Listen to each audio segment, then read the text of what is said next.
มื้ออื่นนี่สำเร็จสำเร็จมื้ออื่นเนาะสำเร็จ100%เด้อๆๆมื้ออื่นสำเร็จทางอ้ายเพิ่นว่าเนาะกลับก่อนเด้อโดยมื้อใดอีกพวกอ้ายสิมาอยากมีหยังอีกเพราะจากใจเลยอยากได้ห้องน้ำอยากเบิดได้ห้องน้ำส่ำนั้นโดยอยากได้แต่ห้องน้ำทางผู้ใหญ่ใจบุญที่เมตตาสงสารน้องเดิมขอขอบใจที่เฮ็ดให้น้องเดิมออกมาจากความทุกข์ยากลำบาก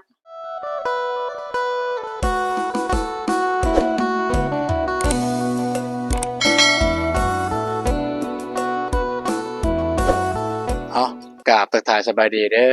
สบายดีพ่อแม่พี่น้องเบิดสุขุสุคนเนาะยินดีต้อนรับ2อาตูน Channel พี่น้องเอ้ยไม่ว่าอยู่ภายในหรือต่างประเทศเนาะมื้อนี้บ่าวตูนก็มาอัปเดตเบิ่งไฟก็คือไฟฟ้าของเรือนน้องเดิมพี่น้องเอ้ยเพราะว่าทางมื้อเช้านี้ก็ทางทีมงานเฮาก็คือบ่าวอนงให้บ่าวเตียงทอง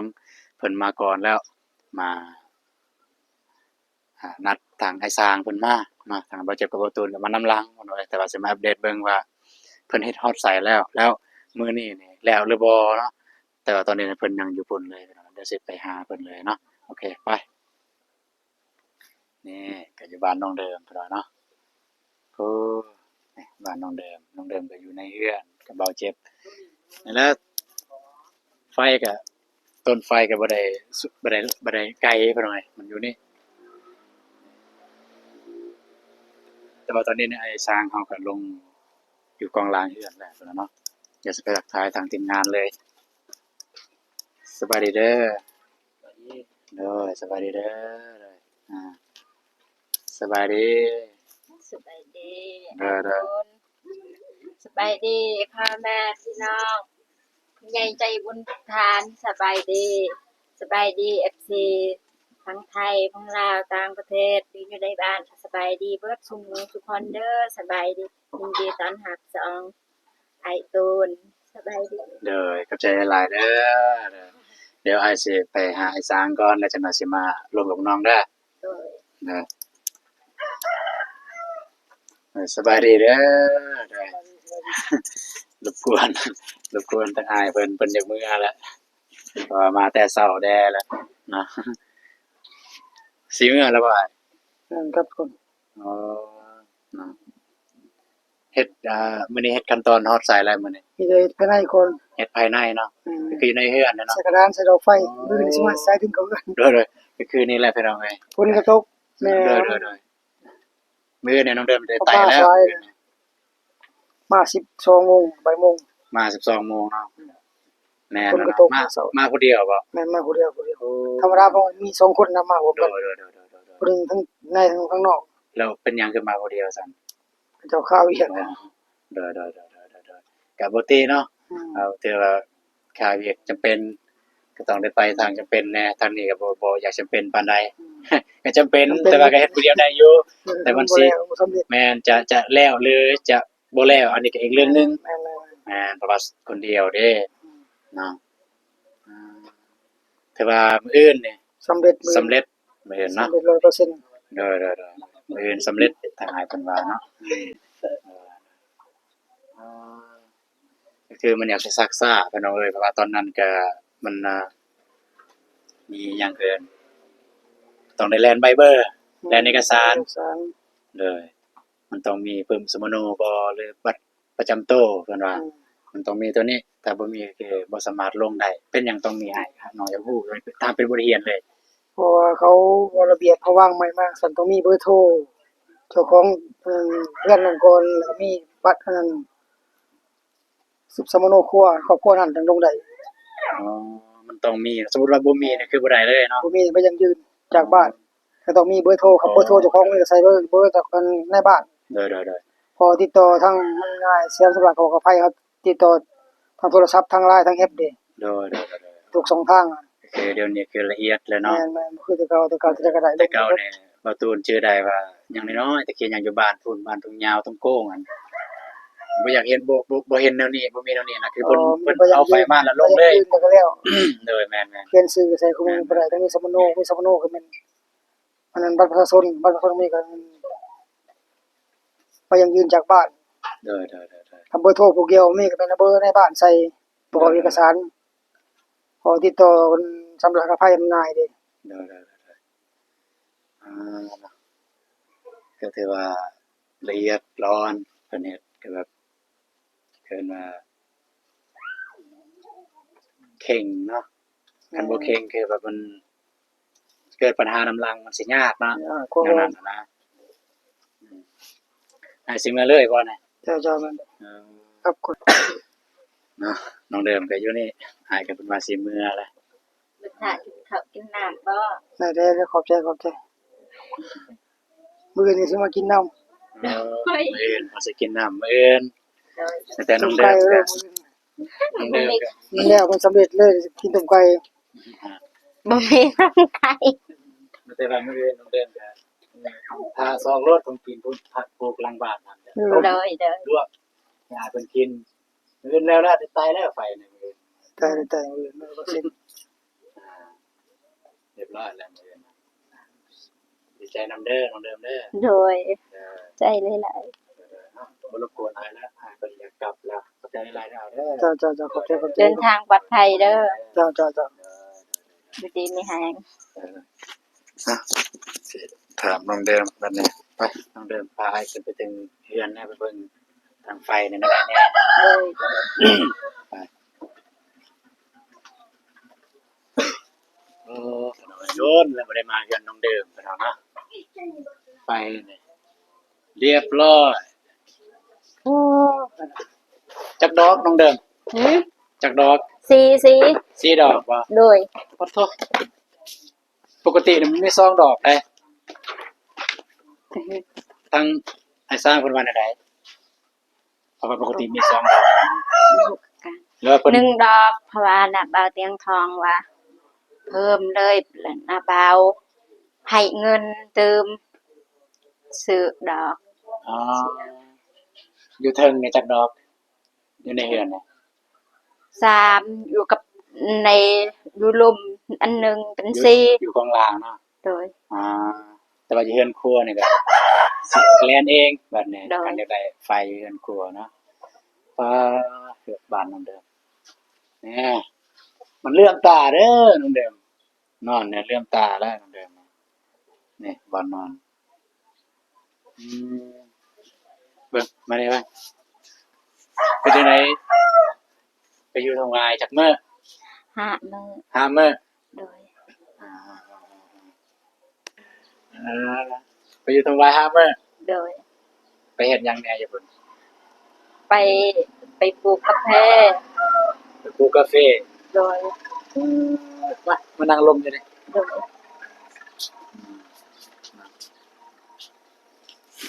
โตมันเดินไปปลูกกาแฟพี่น้องเอ้ยเนาะ คือว่าเห็นในคลิปพี่บ่าวเตียงทองกินพิซซ่าแม่นบ่ โดย เคยกินบ่ ครั้งแรกในชีวิตของน่ะบ่าวเตียงทองซื้อมาให้ ครั้งแรกในชีวิตเลยหั่น โดย อ่าบ่าวตูนก็บ่เคยกิน หยอกๆเคยแล้วเคยกินสมัยเรียนแตะกี้แต่สมัยเรียนแตะกี้แบบไปเรียนญี่ปุ่นแล้ว มีเกินว่าหัวหน้างานนะเพิ่นจ้างแล้วก็เพิ่นพาไปเลี้ยงแล้วเพิ่นซื้อพิซซ่าให้กินจึงได้กินคันบ่ก็บ่ได้กินบ่มีปัญญาได้ซื้อกินดอกนะดีใจว่าได้ไปวันเนี้ย ดีใจ ดีใจแฮงบ่ โดย แฮงส่ำใด เต็มบาทเต็มเดิน แฮงเต็มฟ้าเต็มดิน โดย บ่ได้แฮงสำดุดบ่ กว้าน กว่าหันอีก โดย อืมไปอยู่ตรงวายบ่ได้คิดฮอดบ่เจ็บบ่เราบ่ได้ไปหาโดน คิดฮอด คิดฮอดอีหลีจักใจเด้ โดย น่าจักใจเด้ โดย อืม คิดฮอด อ่า คิดฮอดกับไอ้เจ็บน้ำแล้วก็คิดฮอดมีใหญ่ใจบุญน้ำคิดฮอด FC เบิดทุกคนคิดฮอดทีมงานนำ อืมคิดฮอดคือกันฮอดคือกันพวกอ้ายมาซื่อๆเด้อ้ายนี่มาซื่อๆเด้บ่มีหยังเด้น้องเด้ โดยมาซื้อๆก็ดีใจแล้ว ดีใจที่ว่าไอ้ทุนมาหากับทีมงานมาหา เด้อน้องเด่นได้ไปไส อยู่อยู่ข้างหลังบ่ ของร้าน หรือว่าอยู่เพิ่นขัว อ่าคิดอยู่บ่ว่าสิได้ไฟฟ้าเนี่ย บ่คิดบ่ฝันเลยว่าสิได้ไฟกับเพื่อน ก็ ทุกสิ่งทุกอย่างบ่คิดบ่ฝันเลยว่าสิมาฮอดจุดนี้ว่าสิได้เครื่องใหม่เออ ๆในฝันเด้อมันเป็นๆๆจริงแล้ว ๆอ้ายก็บ่มีหยังหลายน้องเอ้ยอ้ายก็แต่งจะเว้าจังซี่นับแต่นี้ต่อไปน้องก็ปฏิบัติตัวก็คือทางทีมงานเราเคยเว้ากันแหละเราเคยเฮ็ดแต่เก่าแนวใดเราก็เฮ็ดไปแบบนั้นเพิ่มเติมคือเราขยันเนาะขยันเฮ็ดเวียกเฮ็ดงานหาเงินหาค่ำบ่ให้อันเรื่องปฏิบัติกับสังคมนี่สำคัญนะน้องเด้อ โดย อย่าคิดว่าโอ้ยตัวเองมีเงินมีศาลแล้วสิเว้าใหญ่สิเว้าโอ้โอ้อวดสิเว้าแบบเหยียดหยามคนอื่นบ่ให้ว่าแบบนั้นเด้อเฮ็ดคือเก่าโลดต่ำต้อยเฮาต้องฮู้รากฐานเขาเอิ้นว่ารากฐานนั่นแหละรากฐานของตัวเองว่าเฮาเกิดมาจุดใดเฮาเคยอยู่จุดใดมาก่อนครับและก่อนที่เฮามาอยู่ในจุดนี้ได้เฮาผ่านหยังมาแหน่อืมผ่านหยังมาแหน่ฮู้บ่ก่อนที่จะมาอยู่มื้อนี้ได้ก่อนที่เจ้ามาอยู่ในมื้อนี้ได้อะนะเจ้าผ่านมาหยังแหน่ก่อนที่เจ้าสิมีเรือนน่ะแล้วก็นี่แหละแม่นแหละก่อนที่เจ้าสิมีเรือนงามๆนี่ล่ะเจ้าผ่านหยังแหน่อา ตอนยังบ่ทันได้เจอทีมงานก็ทุกข์ยากลำบากลำบนได้มาเจอทีมงานรู้สึกว่าดีใจมีความสุขแรง ผ่านเฮ็ดที่น้องดื่มออกมาจากความทุกข์ยากแล้ว ที่น้องดื่มมีความสุขกระทั่งผู้ใหญ่ใจบุญและทั้ง FC ทั้งทีมงานทั้งผู้ใหญ่ใจบุญที่เมตตาสงสารน้องดื่มขอขอบใจที่เฮ็ดที่น้องดื่มออกมาจากความทุกข์ยากลำบากพึ่งพาภัยบ่ได้ขอขอบใจให้อยู่เย็นเป็นสุขสุขภาพแข็งแรงตลอดปีตลอดไปตลอดชาติให้ร่ำๆรวยๆสาธุ เออเนาะคือน้องเดือนมาตูนกับบ่มีหยังสิเว้าก็คือทั้งเบิดทั้งมวลคือเว้ามาหลายเทื่อแล้วพี่น้องเอ้ยสิเว้าก็แต่เว้าแต่คำเก่าน้องเดิมคือบ่มีหยังสิเว้าอะนะแต่อยากว่าถ้าสมมุติว่ามีแนวสิติคือติเลยบ่ตูนน่ะติเลยว่าน้องเดิมบ่เฮ็ดจังซั่นจังซี่เด้อคือติเลย แต่ยังบ่เห็นเทื่อว่าสิติหม้องใดอะนะ คือทางน้องก็ปฏิบัติอย่างดีพี่น้องเอ้ยมาเรือนมาศาลก็ต้อนรับเราอย่างดีคือเก่าพี่น้องเนาะมันต่างจากแต่ก่อนและแต่ก่อนเพิ่นก็บ่ได้ฮู้หยังแน่นะเดี๋ยวนี้เพิ่นก็ฮู้หลายอย่างอะเด้เดี๋ยวนี้อ่ายินดีต้อนรับเสมเด้อ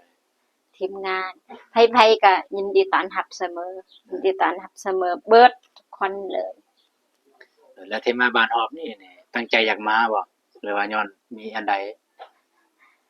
อยากในใจอยากปลูกกาแฟมันแล้วก็เสียหญ้ามันนี่มันแล้วก็มาแต่ว่าเขามีผู้ใหญ่ใจบุญอยากซอยน้องดื่มกับทั้งทีมงานแน่ อ๋อย้อนในใจเนี่ยความจริงเนี่ยอยากปลูกกาแฟอยากเฮ็ดเวียกให้มันแล้วก่อนจึงมาโดบ้าน ยโดยแต่ว่าด้วยความว่ามีผู้ใหญ่ใจบุญเพิ่นอยากช่วยเหลือก็คือช่วยเหลือไฟฟ้านี่แม่นบ่โดยก็เลยต้องได้มาบ้านโดยคือต้องได้มาบ้านมายืนยันยั่งยืนเพิ่นเนาะก็คือทางที่ได้ร่วมกับไอ้สร้างเมื่อกี้นี้เพิ่นก็ว่าต้องมีผู้แบบยั่งยืนในอย่างนั้นนะคือน้องเดิมต้องมีเจ้าของว่าซั่นซะถ้าไม่มีเจ้าของในไฟฟ้าเพิ่นก็บ่สามารถลงได้นะผมเจ้าของก็มีอยู่น้องเด่นอยู่นี่แต่เพิ่นก็อยากให้มีครบเนาะ มื้ออื่นนี่ก็สำเร็จเรียบร้อยแล้วพี่น้องก็มีแต่ไต่ไฟเลยบัดโดยนี้หลังจากอ่าแล้วไฟนี่น้องคิดว่าในใจน้องอะอยากมีหยังอีกเพราะจากใจเลยอยากได้ห้องน้อยากำได้เบิดห้องน้สำนักโดยำอยากได้แต่ห้องน้โดย ำเคยเว้าคลิปไผบ่ บ่เคยบ่เคยเนาะโดยอยากได้ห้องน้ำแหน่โดยห้องน้ำก็ ถ้าระดับรูคือเนาะระดับรูแน่ก็บ่เกินหมื่นหมื่นกว่านั่นแหละ17,000 18,000ก็สิได้อยู่คันห้องน้ำระดับแบบคักๆเลยคันห้องน้ำซ้ำใช้ได้ห้องน้ำซ้ำแบบขับถ่ายได้อะนะอาบน้ำได้ซ้ำหมื่นบ่บ่ฮู้คือกันว่าส่ำใดประมาณ7-8ล้านบ่7-8ล้านนี่เลยก็ได้นะว่าคันแอมใหม่บ่จั่งซั้นสิเทพื้นก็เอาปูนเทซื้อหัววิดกับหัวโตราคาถูก3-4แสนจังซี่ซื้อสังกะสีมามุงหลังคานี่โอเคแล้วตั้งแต่ห้องน้ำเนาะ โดย เป็นหยังต้องอยากได้ห้องน้ำลองเล่าความลำบากเบิ่งก็สิแม่นแบบเจอความลำบากมาแหละจึงอยากได้ห้องน้ำย้อนหยัง เวลาเพิ่นตกก็ ไปอยากเบิดไปถ่ายอยู่สวนกาแฟขอโทษขออภัยที่ว่าบ่สุภาพ เด้อเป็นหยังก็คือความหมายของน้องเดือนคือ เวลาฝนตกน่ะอยากสมมุติว่าอยากเข้าห้องน้ำ โดย ต้องแล่นเข้าป่า โดยกลางคืนมันมืดต้องแล่นเข้าป่าอีก แล่นเข้าป่า โดยตก มีโยกมียุงอีกเนาะ โดย มันกัดก้นเนาะ ยันมีงูอีกตอนกลางคืนไปถ่ายยันมีงูอีก ยันมีงูอืมเก็บไปน้องเอ้ยก็คือสมมุติว่าน้องนี่ได้ห้องน้ำปุ๊บความต้องการของน้องคือหมดเลยแล้วบ่ หมด หมดเลย ตอนนี้ได้จักได้แต่ห้องน้ำ โดย ถ้าน้องมีเงินเองน้องสร้างบ่ สร้าง สร้างเนาะ โดย จะได้ห้องน้ำประมาณใด น้อยเดียวก็ได้ แบบน้อยแบบธรรมดาก็ได้ซ้ำแบบว่า โดย ซ้ำว่าใส่ได้เนาะ โดยซ้ำเฮาเข้าถ่ายได้นั่นก็พอ ซ้ำแบบว่าสมมุติว่าลบบังเกินว่าบังแสงได้บังแดดได้บังฝนได้เนาะ โดย อ่ากระซำห้องน้ำเบาตูนสั่นห้องน้ำเบาตูนอยู่พุ่นก็บ่มีล็อกบ่ได้เข้าก็ปุ๊บอัดซื่อๆเลยคันบ่ได้อยากเข้าคันไปเปิดนี่มันเห็นนั่นแหละอย่าหันเปเลอะเลย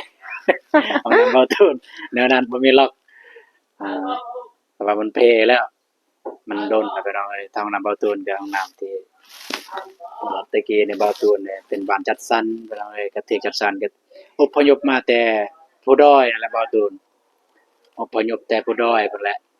บ่ทุนก็บ่คิดบ่ฝันว่าสิได้สิได้เรียนแล้วก็สิได้เฮ็ดแนวนี้ได้เพราะว่าอยู่ผู้ด้อยแต่ก็บ่มีโอกาสได้เรียนเลยซ้ำซะได้เรียนคือบ่ทุนจบม .7 อยู่ลาวเนี่ยฮอดม .7 เนาะจบม .7 เนี่ย21ปีอายุ21ปีได้บ่ทุนจบม .7 ธรรมดาเนี่ยนักเรียนเนี่ยนักเรียนสามัญจบม .7 18ปีบ่ทุนจบม .7 21ปีก็ย้อนว่าแบบว่า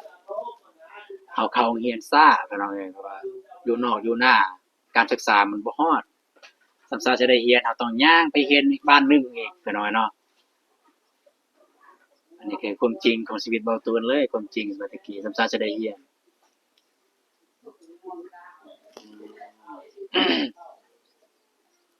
เอ้าอ้ายก็จะได้เข้าตัวกลับก่อนเด้อ โดยเดินทางปลอดภัยเด้ออยู่ดีมีแฮงเด้อตลอดปีตลอดไปเด้ออันทูน ยิ้มเลยเนาะ โดยดีใจ ดีใจได้ ได้ไฟ ไฟเหรอ เลย ดีใจได้ไฟยิ้มเลย ก็ดีใจทีมงานมาหาน้องเดิม อืมดีใจซื่อๆได้ว่าบ่มีหยังให้ได้ บ่มีหยังให้ก็บ่เป็นหยังน้องเดิมก็ดีใจแล้วที่มีทีมงานมาหา มาซื่อๆตลอดพี่น้องเอ้ยแต่เนาะบ่แม่นว่าบ่ไอ้ต้นเนาะไอ้ต้นเฮาก็ฮู้เลยน้องบ่มีหยังพี่น้องเอ้ยแต่เหตุผลหนึ่งก็คืออยากมาหาน้องเดิมเหตุผลหนึ่งหลักๆก็คือทาง FC ส่วนหลายเม่นว่าไปหาน้องเดิมเด้อไปหาน้องเดิมเด้ออะนะก็มาหา แต่ด้วยความว่าเฮาก็รู้สึกว่าเฮาบ่มีหยังอะนะไอ้ต้นน้องพี่น้องเอ้ยเฮามาซื่อๆคือทางบ่ตูนเองยอมรับว่าบ่ตูนมาหาน้องเดิมแต่ละเทื่อบ่เคยเอาหยังให้อะนะบ่เคยให้ บ่ให้อีสั่งก็ได้เป็นหยัง แต่คือช่วงหลังๆที่ผ่านมาก็อาศัยแต่น้ำมันเบาเตียงทองไปเท่าไหร่เพราะว่าการกินการยาน้ำมันลดน้ำมันล้างก็ไปน้ำมันเบาเตียงทองเลยผมบอกตัวเอง ทางเบาตึงทองเบาอนงไปเฮือนไปซานกับแต่น้ำเพิ่นพี่น้องเนาะไฟก็มื้ออื่นแล้วถ้ามื้ออื่นแล้วไฟแล้วสมมุติพวกอ้ายบ่ได้มาหาน้องแหน่แต่พวกอ้ายบ่ได้มาหาเลยเนี่ยน้องรู้สึกจังไดฮะ ก็อยากให้พวกทีมงานมาหาน้องเดิมนะคิดฮอดบ่อยากให้ปะมาหาทักทายบ่มีหยังให้แต่มาเล่นมาหามาทักทายสบายดีบ่อยู่ดีมีแรงบ่เพิ่นจังได๋อยากให้มาหาตลอดคิดฮอด ให้มาซื่อๆนี่ให้มา หมาหักแพงคือเก่า เออเป็นหยังต้องให้ทีมงานหาไปหาน้องไปหาเองเป็นหยังอ้าว น้องบ่มีรถอยากไปหาอยู่ เด้อน้องได้ไปบ้านอ้ายก็แวะไปเล่นเฮือนบ้านจัดสรรน่ะ โดย ไปเล่นเฮือนซานอย่างแหละไปเบิ่งเฮือนอ้ายเป็นแนวใดก็บ่ต่างจากแบบนี้แหละกันนั่นแหละแบบคือเฮือนอยู่ในบ้านนั่นแหละอันเทียบกับเฮือนน้องเนี่ยเฮ้ยเฮือนอ้ายเทียบบ่ติดขี้ริ้วขี้เหร่เฮือนอ้ายเนาะถามจากใจนี่คิดฮอดอีหลีว่า คิดฮอด สมมุ อี ติว่า นี บ่ได้มาเนี่ย คิดฮอดคันพวกทีมงานพวกอ้ายบ่มาเหงา เด้อบ่เป็นสิเว้ากับไผ เด้อ เพราะว่าพวกทีมงานพวกอ้ายเฮ็ดให้น้องเริ่มมีความสุขก็อยากให้มีความสุขแบบนี้ตลอดไป เด้อ บ่อยากให้เหงา เด้อครับเนาะ น้อง ก็ ลืมสิบ่มีวันลืมทางทีมงานทางผู้ใหญ่ใจบุญทาง FC เบิดทุกหมู่ทุกคนสิบ่มีวันลืมเลย คันซั่นก็อวยพรผู้ใหญ่ใจบุญแล้วก็อวยพร FC ทุกท่านเนาะอวยพรให้เพิ่น ขอบบุญขอบคุณเด้อทางผู้ใหญ่ใจบุญทุกท่านแล้วก็ทาง FC ทุกคนแล้วก็ทางทีมงานทุกคนที่สนับสนุนซัพพอร์ตโดยมาตลอดอีตนสงสารน้องเดิมกับน้องเด่นก็ขออยู่เย็นเป็นสุขสุขกายสุขใจ ความเจ็บใยได้ความไข้ใยมีร่ำให้รวย ให้เฮงๆปังๆเฮ็ดเวียกอันใดก็ขอให้ประสบผลความสำเร็จให้อายุคงมันขวัญยืน นอนใครได้เงินหมื่นตื่นใครได้เงินแสนไปที่ใดไกลไปฮอดจอดถึงให้มีคนฮักคนหอมเด้อปรารถนาสิ่งใดใครได้สิ่งนั้นเด้อสาธุ เด้อเอากลับก่อนเด้อ โดยมื้อใดอีกพวกอ้ายสิมา ก็สิได้มาเรื่อยๆดอกก็สิได้มาก็ถ้ามีงานถ้าพุ่นเท่านี้ก็สิได้แวะมาหา โดย สิได้มาหาเนาะเอาก็เมื่อก่อนซั่น โดยเดินทางปลอดภัยเด้อ เดี๋ยวผู้อ้ายก็ ดี ว่า ๆมี สิ แฮง เด้อให้ว่าสิไปตรงหวายไปหาน้องสาลีอยู่หั่นเด้อกลับก่อนเด้อ โดย ขออนุญาตเข้าในการกลับก่อนเนาะทุกคนเมื่อกี้นี้ก็มาอัปเดตเบิ่งไปทางเรือนน้องเดิม แต่ว่าทางไอ้ซางเขาเพิ่นก็ว่าเพิ่นมาผู้เดียวเฮ็ดบ่แล้วเพราะว่าผู้เดียวมันยากๆแน่เนาะพี่น้องเนาะบ่ได้ว่ามื้ออื่นเพิ่นว่าสิมาซ้ำเติมสิมาเฮ็ดให้มันแล้วเพิ่นว่ามื้ออื่นนี่มันแล้วแน่นอนสำหรับไฟน้องเดิมเนาะแล้วก็มาเบิ่งน้องเดิมหลังจากที่มาแต่บ้านดงหวายเพิ่นเป็นแนวใดก็อยู่ดีมีแรงเพิ่นว่าเยี่ยมๆ กว่าเก่าพี่น้องเนาะเอาสำหรับคลิปนี้บ่ตุนก็สิขอจบคลิปอยู่บนนี้เลยเด้อเนาะสำหรับคลิปหน้าปากันใหม่พี่น้องเอ้ยสำหรับคลิปนี้ขอกล่าวคำว่าสบายดีเด้อเนาะบ๊ายบายไปเจอกันคลิปต่อไปพี่น้องไป